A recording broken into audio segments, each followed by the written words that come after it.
चलिए स्टूडेंट्स, हम लोग क्वेश्चन नंबर 5 को सॉल्व करते। देखिए क्वेश्चन नंबर 5 में क्या कहा जा रहा है। यहाँ पर आप लोग क्वेश्चंस को पढ़िए। क्वेश्चन में कहा जा रहा है आकृति में PQ और RS दर्पण है। यहाँ पे आप लोग देखिए, ये जो PQ आप देख रहे हो, PQ, और यहाँ पे ये जो RS है, ये क्या है, दर्पण है जो एक दूसरे के समांतर रखे गए। ये एक दूसरे के समांतर हैं। एक आपतन किरण AB, यहाँ पे देखिए, ये जो AB है, ये क्या है, आपतन किरण है, यहाँ पे गिरती है, दर्पण PQ से B पर टकराती है। अब यहाँ से क्या हो रहा है, दर्पण PQ पे गई और वहां से किस पे टकरा रही है, देखिए B पर टकराती है।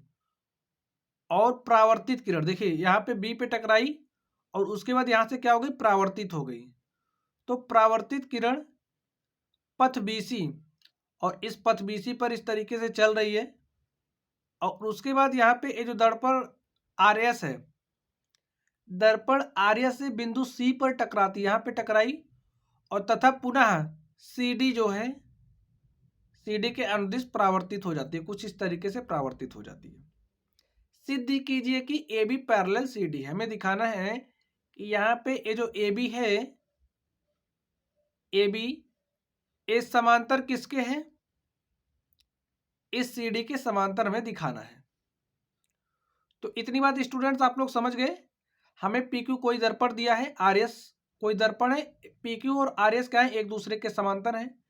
यहाँ पे कोई किरण है जो इस तरीके से AB रेखा पर चलती है, दर्पण PQ पर बिंदु B पर टकराती है, यहाँ पे आपतित होकर गिरती है, टकराती है यहाँ से, और यहाँ से टकराने के बाद क्या हो रहा है, परावर्तित होकर के पाथ BC, यहाँ पे जो पथ है, इस पथ BC पर चलती है, और RS पर, जो RS दर्पण है, RS दर्पण पर बिंदु C पर मिलती है और वहां से परावर्तित होकर के कुछ इस तरीके से चली जाती है CD। अब हमें दिखाना है कि ये जो AB है, इस समांतर है CD के। तो स्टूडेंट्स एक बात समझ लीजिए आप लोग, हमें AB समांतर CD दिखाना है तो हम लोग कैसे दिखा सकते हैं। हम लोग ऐसा क्या दिखा दें कि जो हमारा AB है वो समांतर होता है CD के। तो आप लोग इसको हमें समांतर दिखाना है, तो समांतर होने की हमारी जो कंडीशन है, समांतर होने की कंडीशन क्या होती है, आप लोग सोचिए। अभी हम लोग पढ़े थे कि अगर हमारे पास कोई दो समांतर रेखाएं इस तरीके से होती हैं और इनको कोई तिर्यक रेखा इस तरीके से काटती है, तो इसमें हमारे कुछ एंगल्स बराबर होते थे। संगत कोण बराबर होता था, एकांतर कोण बराबर होता था, और जो शीर्षाभिमुख कोण होते हैं बराबर होते थे। तो इसमें से देखिए हमें यही दिख रहा है, अगर इस एंगल को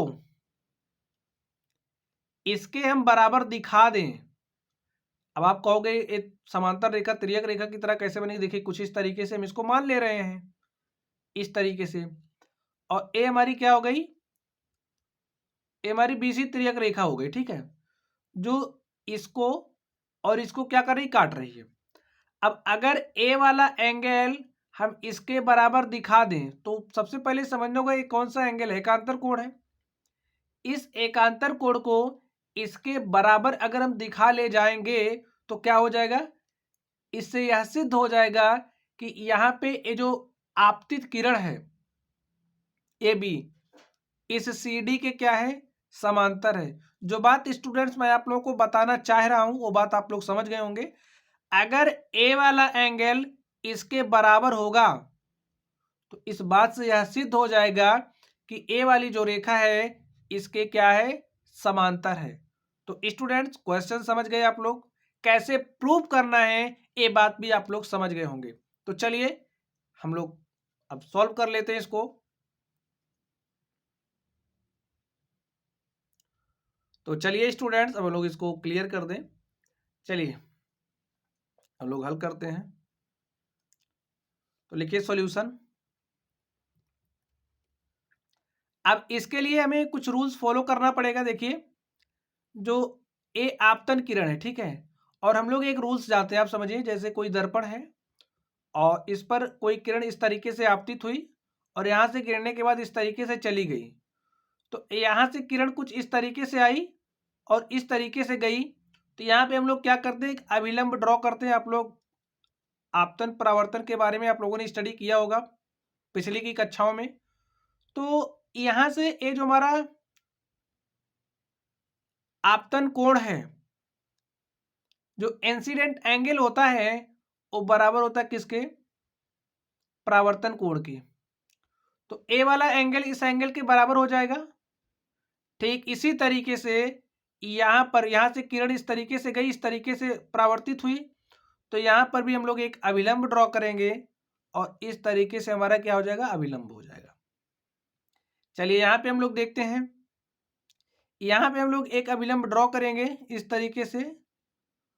तो ए वाला एंगल, इसको हम 1 ले रहे हैं और इसको हमने क्या लिया? 2 ले लिया।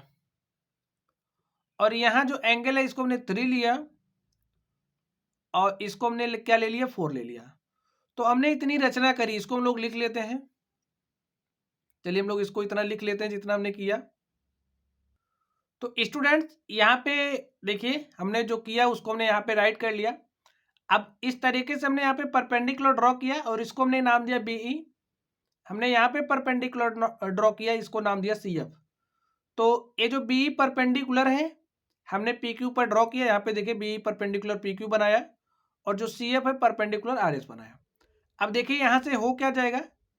ये जो हमारा एंगल 1 है बराबर हो जाएगा एंगल 2 के। लिखिए एंगल 1 बराबर होगा एंगल 2 के। और यहाँ पे देखिए ये जो एंगल 3 है बराबर होगा एंगल 4 के। तो आप लोग इस बात को भी राइट कर लीजिए, एंगल 3 बराबर हो जाएगा एंगल 4 के। ऐसा क्यों लिख रहे हैं? क्योंकि जो आपतित कोण होता है वो बराबर होता है परावर्तित कोण के। चूंकि लिख लीजिए, जो आपतित कोण होता है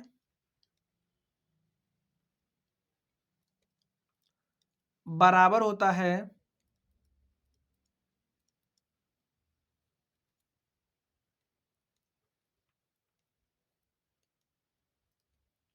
परावर्तित कोण के।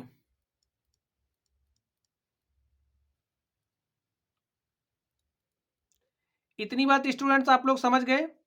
चलिए जो परपेंडिकुलर हमने ड्रॉ किया है उसका थोड़ा सा कलर चेंज कर दें ताकि आप लोग बेहतर तरीके से समझ सको।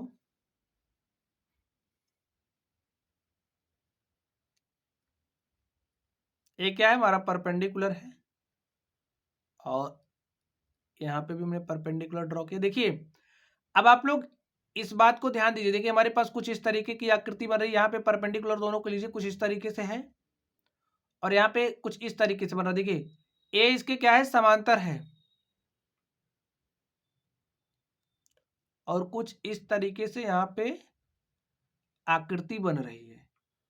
तो इसको अगर हम थोड़ा सा और आगे बढ़ा दें, इसको थोड़ा सा आगे बढ़ा दें तो आप लोग देखेंगे कि जो ए वाला एंगल है, यहाँ पे एंगल हमारा क्या है? 3 है। ए वाला एंगल 3 बराबर हो जाएगा किसके? एंगल 2 के। क्यों? क्योंकि एकांतर कोण है, अंतः एकांतर कोण। तो लिख लीजिए यहाँ पे ये जो एंगल 3 है बराबर होगा एंगल 2 के। एंगल 3 बराबर होगा एंगल 2 के, चूंकि क्या है? एकांतर कोण है।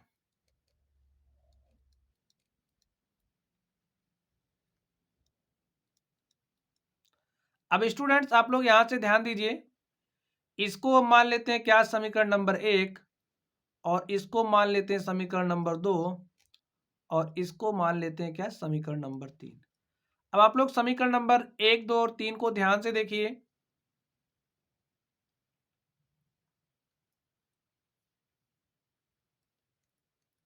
समीकरण 1, 2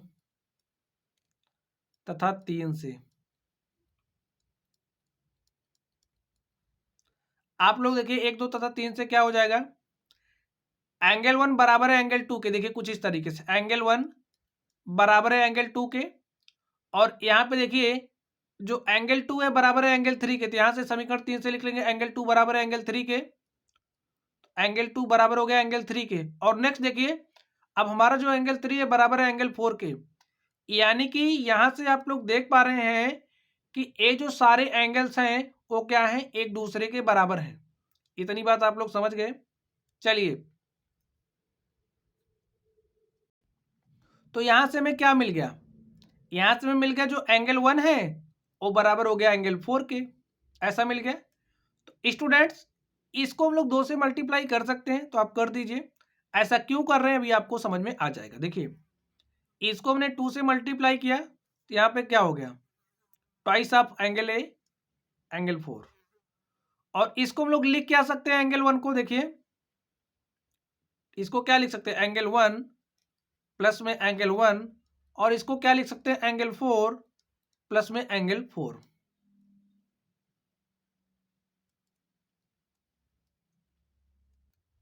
अब आप लोग ध्यान से देखिए यहाँ पे हमारे पास क्या है एंगल 1, चलिए यहाँ पे राइट कर दें एंगल 1 प्लस, और यहाँ पे ये जो एंगल 1 है इसके स्थान पे क्या रख सकते हैं आप लोग, यहाँ से देखिए समीकरण 1 से, तो एंगल 1 के स्थान पे हम लोग क्या लिख सकते हैं एंगल 2, समीकरण 1 से हमने लिखा है।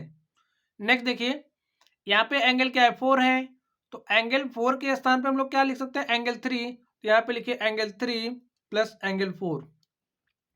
अब यहाँ से आपको क्या मिला एंगल 1 प्लस एंगल 2, इसका मतलब ए वाला जो एंगल है एंगल 1 प्लस एंगल 2 बराबर किसके है एंगल 3 प्लस एंगल 4 के, यानी कि ए वाला जो कोण है हमारा बराबर हो गया है इस वाले कोण के। आप लोग समझ गए। और इसको हमने किस बेसिस पे लिखा है आप लोग लिख लीजिए, इसको हमने समीकरण 1 से और इसको हमने लिखा है समीकरण 2 से, लिखिए समीकरण 1 तथा 2 से इसको हमने लिखा है, समीकरण 1 तथा 2 से।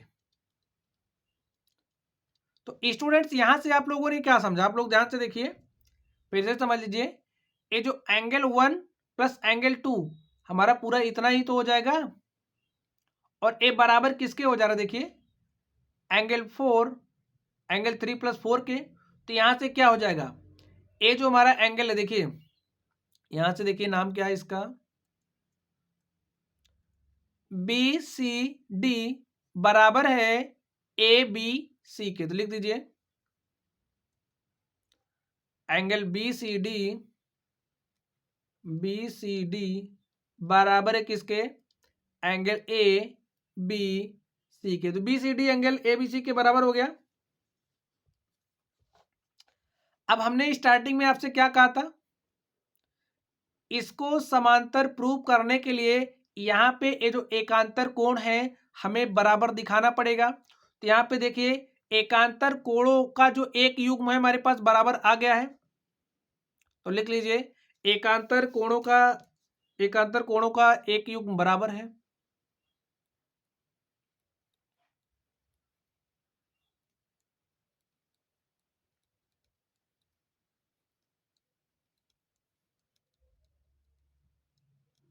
एक युग्म बराबर है, इसलिए क्या हो जाएगा,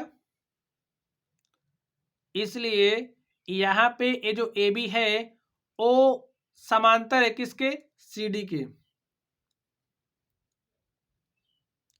ए बी समांतर किसके सिद्ध करना था सी डी के, तो यहाँ पे सी डी राइट कर लीजिए। और स्टूडेंट देखिए क्या हो चुका है हमारा प्रूव हो चुका है, हमें यही दिखाना था। यहाँ पे देखिए आप लोग ए बी समांतर सी डी हमें दिखाना था, और इस तरीके से स्टूडेंट्स हमने ए बी समांतर सी डी दिखा दिया। लिखिए क्या हो गया प्रूव्ड हो गया। तो माय डियर स्टूडेंट्स मैं आशा करता हूँ कि चीज़ें आप लोगों के समझ में आई होंगी। अगर आप लोगों को कोई भी डाउट हो तो आप लोग कमेंट बॉक्स में कमेंट करना। वीडियो पसंद आए तो वीडियो को लाइक करिएगा, चैनल पर नए हो तो चैनल को सब्सक्राइब करिएगा। चलिएगा जब लोग पढ़ते रहिए, थैंक यू।